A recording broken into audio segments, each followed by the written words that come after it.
The war was on in Europe at that time, and everyone was being urged to save food and to economize.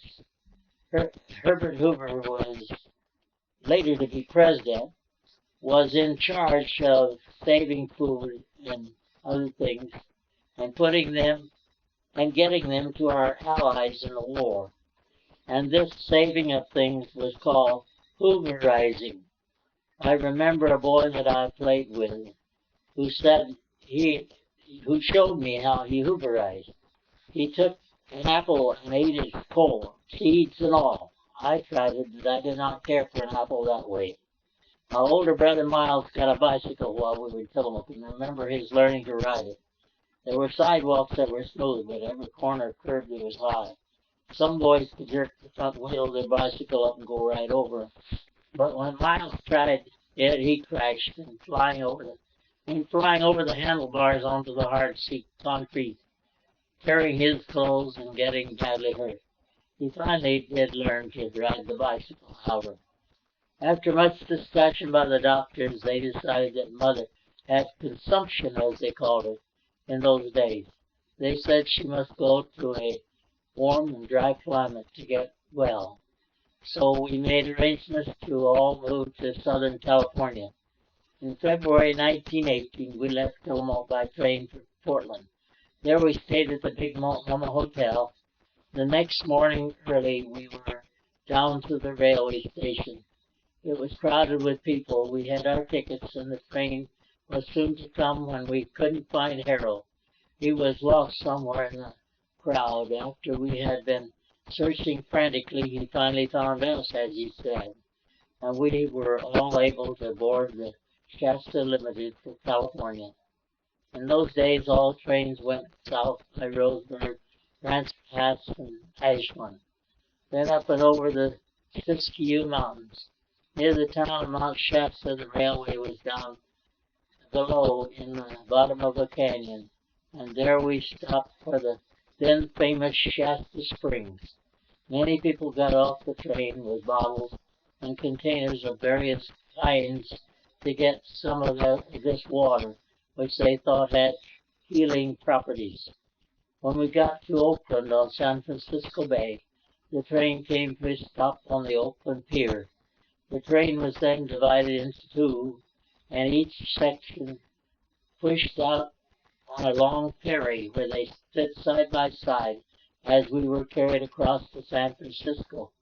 I remember getting out with my brother onto the deck of the ferry. After a few days on the train, we arrived in Redlands, and a month later, Father had rented a 10-acre place close to San Bernardino. There we raised a good crop of sweet corn, tomatoes, and watermelons. Prices were high. Mother was very homesick and sad. Not far away there was an airfield where pilots were being trained, and they often flew over our heads. One Sunday morning we experienced the first earthquake for any of us, a frightening experience. By August the temperature was around 100 degrees each day. Mother kept wanting to go back home to Tillamook, Oregon, where she was born and raised. So Father told Miles, then 16, to go with her back home to Oregon, and the rest of us would follow a few days later after settling up things there. Besides Father, there were 5 of us children on the train. Cordy was 17, Ella was 12, I was 6, Harold was 4, and Winona was almost 2 years old. She was cared for by her 2 sisters.